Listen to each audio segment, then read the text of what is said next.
Attention, all you New Yorkers. Taxi. Okay, man, we're looking around. This is the 77 WABC minicast. We're back on the left versus the right here on 77 WABC. My guest this week is Jake Novak, who is a utility player. He can do anything. He never gets to start, but he can do anything, believe me.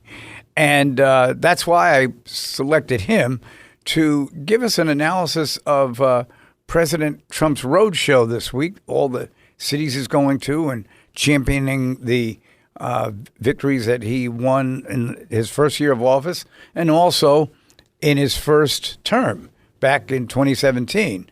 So how do you think it's going? Well, one of the hardest things to do, no matter how good an economy is, as an elected leader, is to talk up the economy. It's very hard to do that because no matter how good the economy is in any country at any time, you will find, especially if it's a large country, you will find a lot of people who aren't doing well. That's just the way it is. Right. And you risk coming off course, you risk coming off out of touch when you talk about how great everything is. So you have to get really granular. And listen, Governor, there's a graveyard of people who like to tell President Trump how to do his job better. I'm not even talking about the liberals. I'm talking about my fellow conservatives. I'm pretty much a MAGA person. I'm a MAGA person. So I don't pretend to tell him what to say. But I do like to tell other MAGA people that they ought to get a little bit better versed in the president's economic policies that have actually worked.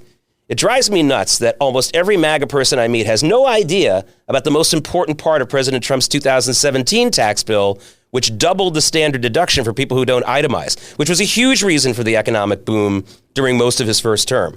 People don't know about this. This is a huge deal. I mean, the extra sales of Ford F-150s alone from that tax break. It may have decidedly been the best piece of legislation that he signed. It was the first trickle-up tax cut. How many times have Democrats said, let's do trickle-up? Barack Obama used to use that term a lot too, but he wasn't the first. Bill Clinton used to say that too. They never did it because they couldn't figure it out. And he did that. Now, with the one big, beautiful bill, there's another thing going on. And these are things again, far be it from me to tell him what to do. But the one big, beautiful bill includes an incredible new tax law that if you are a small or mid-sized business in America, just about every expense is 100% deductible now. And if you understand how business works in this country and how jobs work, let me give you a spoiler alert. Big businesses and huge corporations never add to the net new jobs in this country. They never do. If they add a bunch of jobs in Arizona, they just killed a bunch in Arkansas. That's the way it works.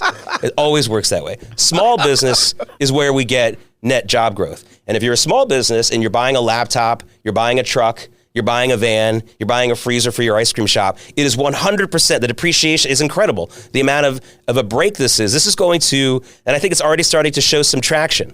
So these are the kinds of things I would be talking about. Again, forget about what President Trump says. These are the people who are supporting the president, maybe some of the members of Congress who support him, who are going to be on this roadshow with him, should be talking about. Also, they should be talking about the fact that this job Armageddon that a lot of people predicted hasn't happened. Now, job growth has absolutely slowed. That bothers me, but not as much as the other thing, Governor, that really bothers me, which is just mortgage rates are still not coming down. We are not getting enough movement in real estate. It's time to basically unload on what the president has been promising, things like building homes on federal land. If you think the federal land is just some oil patch in Wyoming, you're wrong. The eminent domain along a bunch of our highways here in New York City is government land. Yes, it is. And you could build a high-rise apartment. I know there's a lot of them already on the West Side Highway, but you could build more without the regulations and the extra taxes. So I would like to see, I don't like talking about the prices of things, Governor, unless we're talking in the context of supply and demand. It drives me crazy when people talk, well, how are we going to get costs down? And if we're not going to have this discussion on the supply and demand platform, you're wasting my time. So we need more supply of housing, and it doesn't have to be low-income housing. By the way, the best way to get low-income housing is to build more high-income housing. That's because right. Then the medium housing goes down in price and becomes more accessible. That, you finished that beautifully. That is misunderstood so often in discussions that when people talk about how they're going to eradicate poor housing, it's not by building more poor housing, and it's not by building next door to poor housing. It's about coming from a completely different direction, and there is, in that regard, a trickle-down effect, because the prices will go down and the people will then live in nicer places than they did before. But it's it's misunderstood, I think, in this decade. And, and until we really confront the issues that are creating poverty or creating lack of opportunity, we're going to be stuck repeating, as two presidents did, that you just referred to, the same rhetoric about actions that in the end never even gotten taken during either one of their 16 years their combined 16 years in office. Yeah, I told you off the air that I moved to New York City in 1981 from the American South. And I moved to Far Rockaway, Queens. And where in the South did you live? I was born in Oklahoma City, and I was living in Norfolk, Virginia for a lot of there also. So really the South, because there's parts of Virginia that are basically D.C., but Norfolk is not. Norfolk is the naval base. It's close to the North Carolina border. It's real Virginia. Yeah, and Norfolk, by the way, in his infinite wisdom, Abraham Lincoln blockaded Norfolk immediately and federalized the city at the beginning of the Civil War because of its importance as a naval port, and it came through the Civil War completely untouched. So while the rest of the South was in ashes, Norfolk was pristine. And it still has buildings from the 18th century, which the South doesn't have. So it was an interesting place to grow up. But I came from there to Far Rockaway, Queens, which was an eye-opener. Crime was rampant, especially in Far Rockaway. Sure enough, I see now, as I expected, apparently 1981, the year I moved, was the #1 year for crime ever in New York City. Like, homicides were at a near all-time high, and everything else was at an all-time high. Car theft, violence. And you've denied any involvement. Yeah, no, I didn't do it. It wasn't the Jake Novak. I didn't come until the end of August, so it can't be me. It was already, most of the year was over. But that said, people sometimes ask me, why are you conservative? You grew up in a community where almost everyone's a liberal. You went to a college and a grad school where everyone's a liberal. And I just say I grew up in Far Rockaway. And those who are in the know say, I see. Yeah. Because I moved to an area where Robert Moses put dozens and dozens of high-rise public housing projects right on the beach. Now, the biggest victims of that were not me in the neighborhood. The biggest victims were the people who lived in those high-rises. We all know the death traps that those were. Also, by the way, Far Rockaway is about the furthest away from the job hubs of New York City that you can possibly be. So you created an instant poor neighborhood, and you put these people the furthest away from all the jobs. How brilliant was that? But it also it really hurt what the community was and what it was all about. And I learned that that's not how you help the poor. That the government really, either it doesn't care or it's so inept that it can't do it. And what made things easier for me moving there was, first of all, I was kind of a sports fan when I moved to New York, but New York level sports fandom was like a next level, and I really got into that with my friends on the block. And I don't like to say the word diverse. I had an eclectic block. We had Irish, we had Black, we had Italians, we had, obviously there were a lot of Jews like me on the block, but they were all amazing people. And I'll tell you, the #1 issue for everyone from the ages of 100 to 3 was crime. We talked about it all the time. Are we going to downtown? No. Are we riding our bike? No. Who's going with you to your friend's house? It's got to be someone else with you. And we lived that way because of this massive influx of crime that was basically imported to the city, to that town. And by the way, this isn't a white and black thing. It had nothing to do with the people. Like I said, the biggest victims of this were the people living in the housing project. Right. I was a few blocks away. I didn't have to worry about it so much. But this was a punishment to these people. And when I think of housing and lowering housing costs and things like that, I think about that a lot. And I cherish the fact, I was very lucky to have lived in a place like that, especially during the go-go 80s when the whole yuppie thing was starting, to live in a town where people were thinking about other stuff. I was very lucky. I was really lucky. That's quite a trip. Yeah. Starting in Virginia, and then you went west before you came north, right? No, I was born in Oklahoma City. So, I went east before. Yeah. Okay. Yeah. So you went east and then north. Yes. So why do you think, because admittedly, some of these leaders that we've had were very intelligent people. Mm-hmm. And I would even go as far to say is they really wanted to do good for the public. Where do you think they lose their footing? Where do you think they get diverted from what their mission might have been? I'm really glad you asked me that, because I just thought of this about last week, and I mentioned his name briefly in an earlier segment, and I'll say it again. I really believe that Mayor Robert Wagner, you can look him up, he was the mayor of New York City from 1954 until 1966. And if you read other books about the history of New York City starting in 1524, Gotham, which is a great series of books to read, I highly recommend, in every chapter, it's basically about poverty, how they're trying to solve the poverty problem. Every generation of New Yorker from 1524 to 2026 has really been trying to fix this. And sometimes they have success and sometimes they don't. But I think Robert Wagner was the first mayor of New York City to look at the poor population in New York City as less of a problem to solve and more of an asset to use. I think he dismissed the cops from the subways and dismissed the cops from the beats on the street as a way to, in a very disingenuous way, I think, tell the poor people, hey, I know the cops bothering you, so we're going to take away these people. Take all the cops away. Yeah. Then you can bother each other. Right. And one of the things I learned over the years is that we keep being told that poverty is a big trigger for crime. Poverty causes crime. It's the opposite.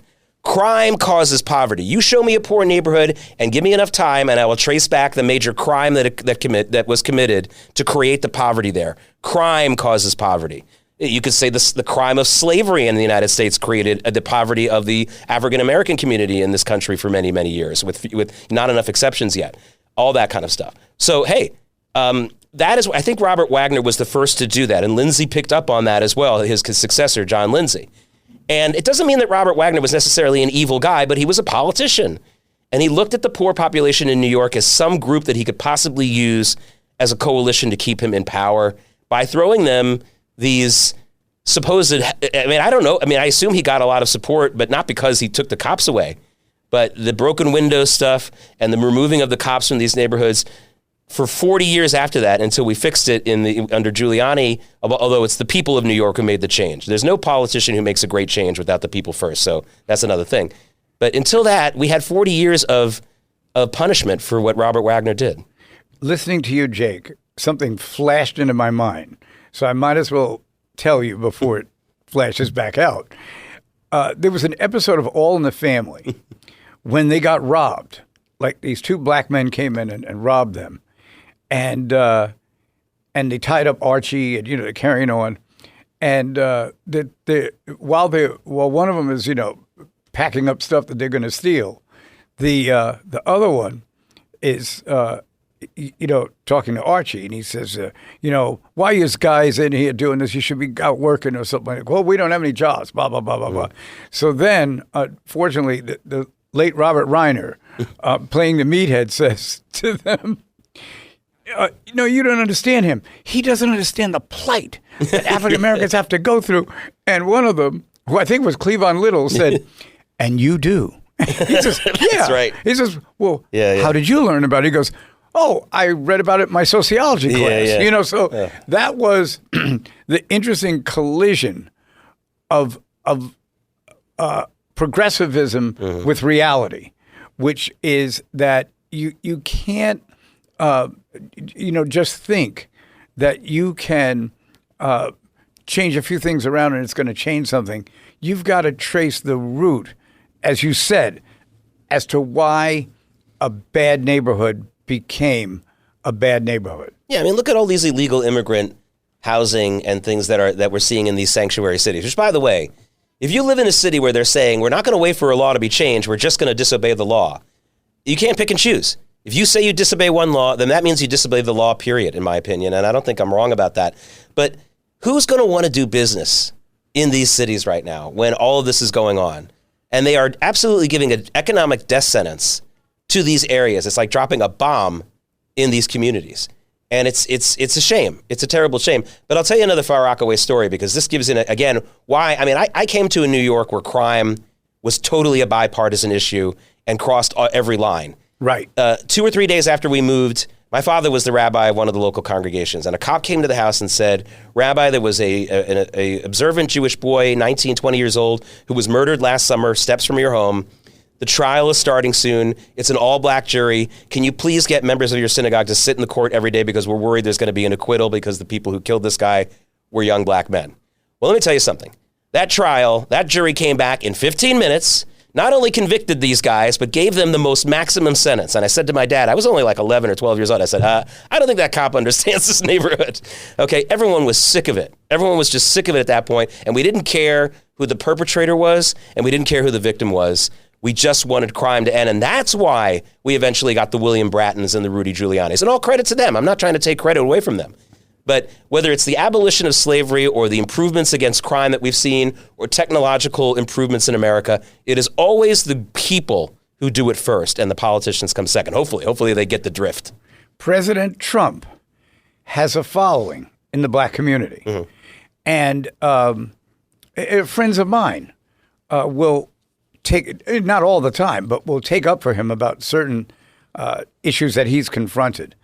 And I think this was sort of the apologetic system, I would call it, for, we're so sorry you got dragged over here from Africa, then you were enslaved for 244 years, and, you've got all these problems, so we're going to meet you down at your level. We're going to move in people who are look like you, also have little money like you, and everything's going to work out. And what happens invariably is the people that this happened to, like the jury that you described, they knew what crime was. They knew what it was like for someone's son to get killed. They had relatives that got killed. And as you said, they came back in 15 minutes. And the people waiting in the court hadn't even had a time to use the restroom before the jury convicted them. The prison door slammed before I got out of the door. Exactly. Well, we're going to be back with our final segment here on the Left versus the Right on 77 WABC Radio. I'm David Patterson. I'm here with Jake Novak, and you will not move until we return. Now, let's roll it. Demo, not for broadcast. Property of WABC New York. If you're thinking about changing schools, why wait? At Manhattan University, love those guys. You don't have to start over. With transfer-friendly pathways, your credits count, and you keep moving forward. From day one, you're part of Jasper Nation, preparing for the real world. And with New York City just a train away, opportunity is everywhere. Ready to move forward without missing a step? Visit manhattan.edu/transfer and enroll today. Manhattan University. Don't start over, move forward.